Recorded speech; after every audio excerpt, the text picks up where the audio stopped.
Hi YouTube, it's Ed, aka BumbleJumper82, back in your screens for another video. And here we are. It's somehow October.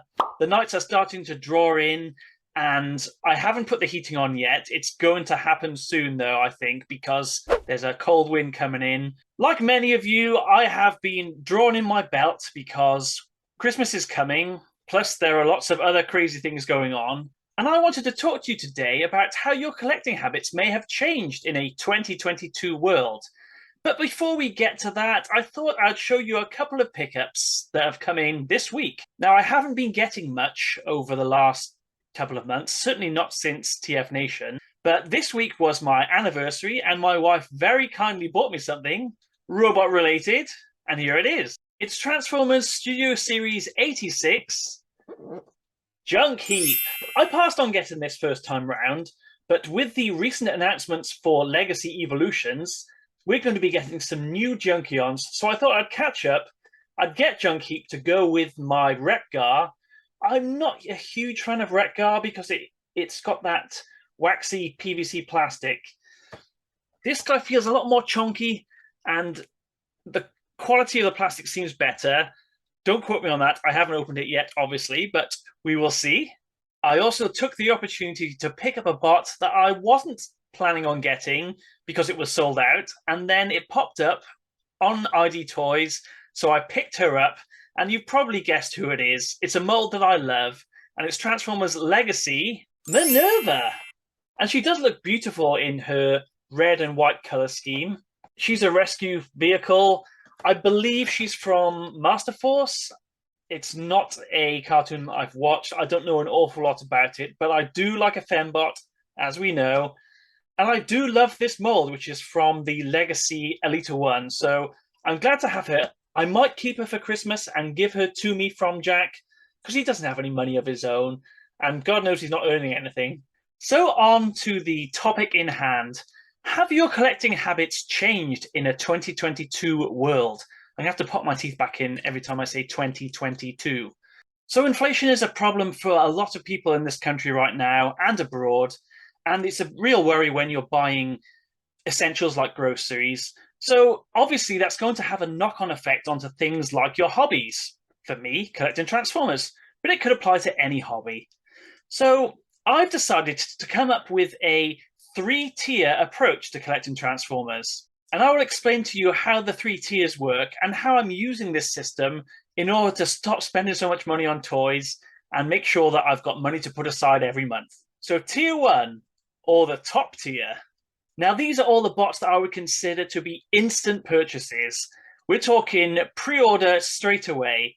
And the challenge really is to cut back on these ones because obviously you're buying stuff and you're paying for it up front, or you're buying it and then paying for it later on. Either way, you're paying for a bot that's new. And I consider this category reserved for new characters that don't exist in my collection. The example I will give here is Legacy Tarn, which was announced recently in the Hasbro PulseCon event, I think it was. As a character from the IDW comics who was very memorable, I don't have a representation of him in my collection, and so it was a definite purchase. Another subcategory of the tier one are new versions of existing characters, and my example here would be the Studio Series 86 Ironhide. Now, I've got the Earthrise Ironhide, but I really like the look of the Studio Series 86 Ironhide, so I did pre-order it, but under the proviso that I would sell my Earthrise Ironhide on the secondary market. That way it offsets the cost here. So we're saving money already. Another subcategory of tier one is for completion's sake.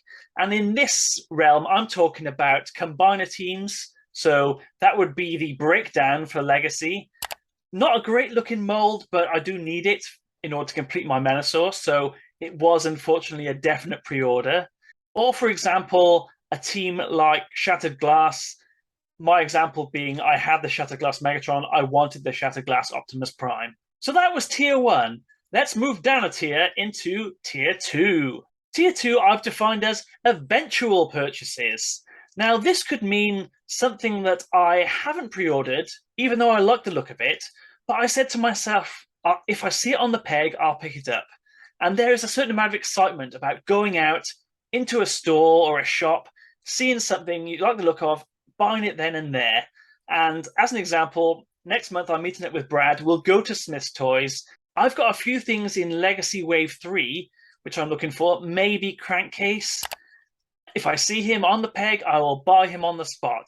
However, it wasn't worthy of a pre-order. Another subcategory of Tier 2 is discounted bots. Now, the example I'll give here is the newly revealed Legacy Velocitron Galaxy Shuttle. Now, this is a repaint of the Earthrise and Siege Astro Train, which I didn't get because I wasn't that fussed on it. However, I do like the look of this. I'm not going to be buying it at full price, though. I'm going to wait until it's reduced, and then I'll buy it. So, again, we're saving money here. Wow. And the third tier, the final tier, you've probably guessed it, not a purchase. So these are bots I don't like the look of. I've already got what I consider a better version of them. My only caveat to this tier would be that if I see something that's heavily reduced that I wasn't expecting, I might bump it up to tier 2.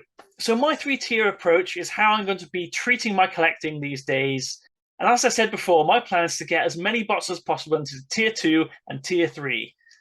Hopefully, that should reduce my financial commitment to this hobby. So how about you? How has your collecting changed in 2022? Are you cutting back on your purchases? Are you being a bit more selective? Are you out of the game altogether? Are you taking a bit of a pause and then waiting and see what happens later on? Let me know. Put a comment down there. So this has been Ed, aka BumbleJumper82, with my Collecting in a 2022 World update video.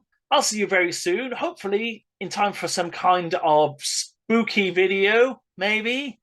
So take care, peace out, and bye-bye!